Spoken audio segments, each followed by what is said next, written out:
Hey, what is up guys, GuitarRock here, welcome back to another CounterSide video. Alright, today's video is going to be a little bit different. Okay, so it's not going to be a guide on how to beat certain stages, but it's more of how you can min-max your account much more efficiently. Now, as someone who's been playing on both C server and global server, I've been trying to min-max my global server as much as I can, but obviously it's kind of hard because of the time management, time constraints. When you play two accounts, it's going to be a bit more different.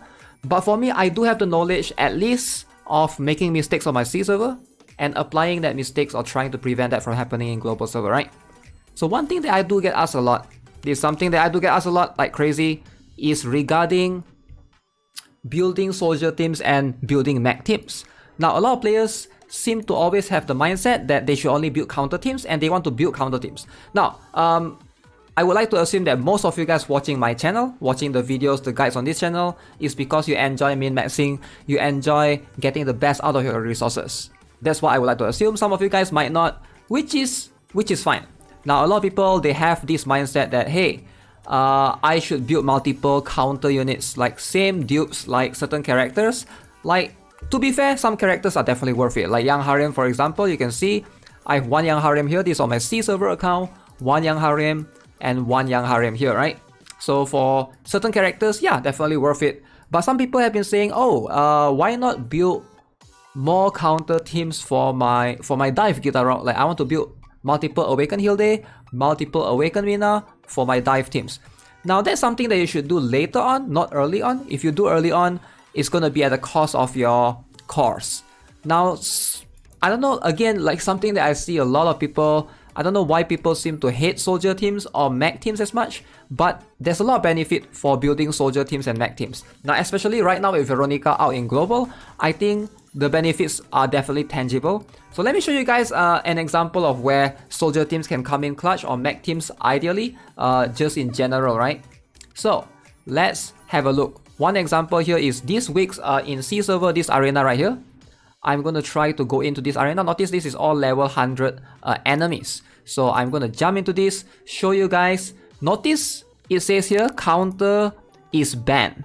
So you can only bring soldier, you can only bring mechs. So this is where some situations like this, if you're trying to build for your dive teams as well, Jane Doe is really strong. I don't know why people don't build her more often. She's really crucial. This is going to be something that you can easily get. Attack speed, none of these are like special gears. Some of these are farmable even, right? So you can see Jane Doe, and then you have, you know, Sigma is a mech, Janus is a mech. Hopefully you guys will get Janus soon and will start building. And this girl, admin swords fighter, definitely very clutch. Admin rifleman, I hope all of you guys are aware. Artificial, something that you get for free, but the focus here is on Jane Doe and Kang, right? So since these are the characters that you get for free, hopefully you guys will be able to you know, after you watch this video, you will start taking them into consideration.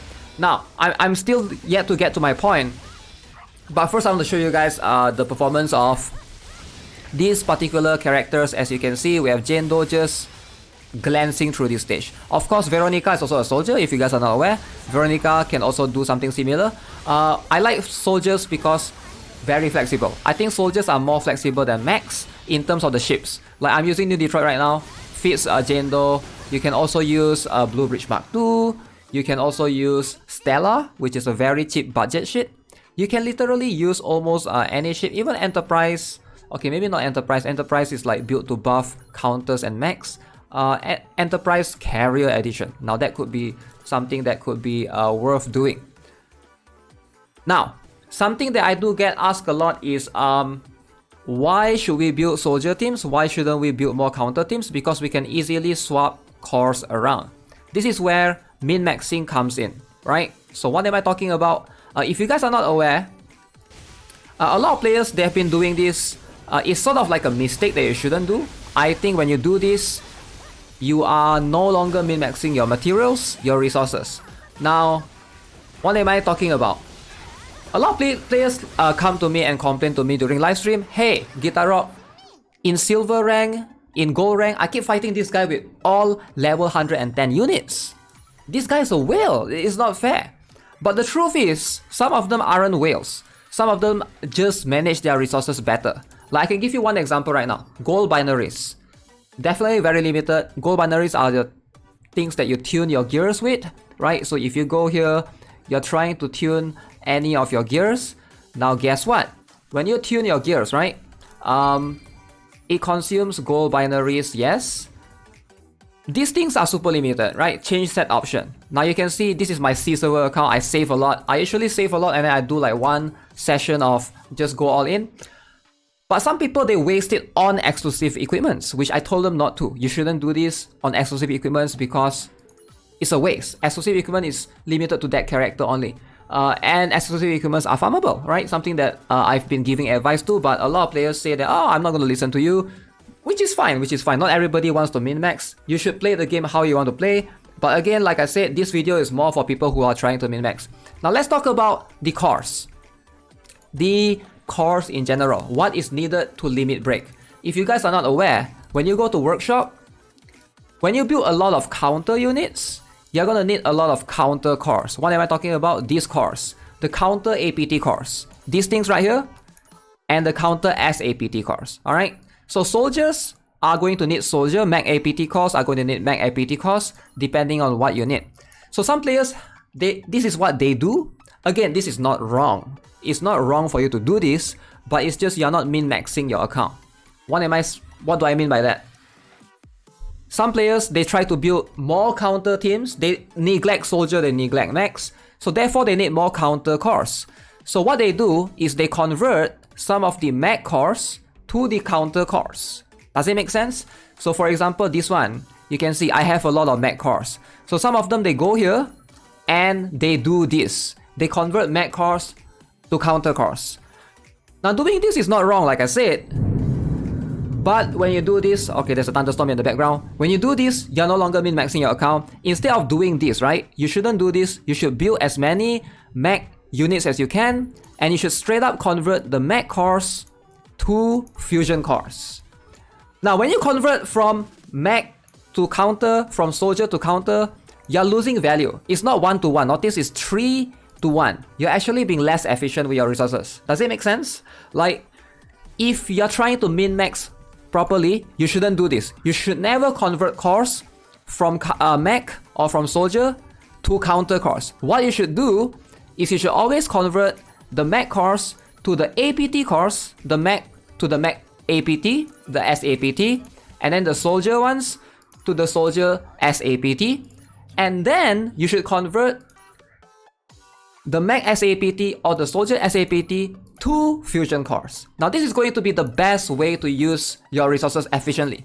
There's no loss here. If you convert from a mag to soldier, mag to counter, you lose value because it's 3-to-1 ratio. But if you do this, you straight away convert to fusion cores, you're getting the most out of your value. Does it make sense? Like again, this is like how you can min-max your account more efficiently. A lot of players, they don't know this. So they end up building too many counter units, needing too many counter cores. So they're going to convert all the mags and soldiers to the counter APT cores.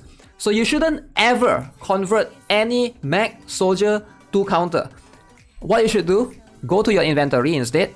Alright, like I said, go to your inventory, go to your storage, come here, open up all of this. Like I'm sure you have all of this. This one is going to give you some cores. Like look at this, I can easily get some of this, easy. And also use some of this counter APT core thing selector. Like this one, look, I have this APT core selector.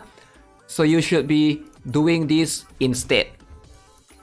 Hopefully that clears things up. This is how you can be more efficient. Now I get asked a lot of times people come to my channel and be like, how is this guy in gold rank, same rank as me, he has more 110 than me? Now it's not because they are a whale, sometimes it's just because they spend their resources smarter, like doing this. So hopefully this is going to give you guys a little bit of insight on how you can min-max your account better. All of us will have the same amount of resources, but it's just how smart you use them, or how smart or how efficient you are able to, you know, convert them. Fusion cores is something that's going to be much more important moving forward. To 110 your character, that's going to be the end game. So hopefully, I hope you guys find this guide helpful. Every time I do this sort of guide, people will either attack me and say that this guy is a waste of time, because like, who cares about this? Nobody wants to min-max. But I will assume that people that watch my channel are here to try to get the best out of everything that you guys have, you know, out of your best, out of your resources, etc. So you can see this is how you get a bunch of fusion cores easily. I've actually made a video of this before on my main channel, but I think some people might have missed it. Some players might have missed that before. So hopefully this is going to help you. You know, I think this is a very important thing. That's why I want to talk about it separately on this channel as well. So yeah, let me know what you guys think. Hopefully you find this helpful. As always, subscribe if you haven't already. Give this video a like. I will see you guys in the next one. Have a nice day. Goodbye.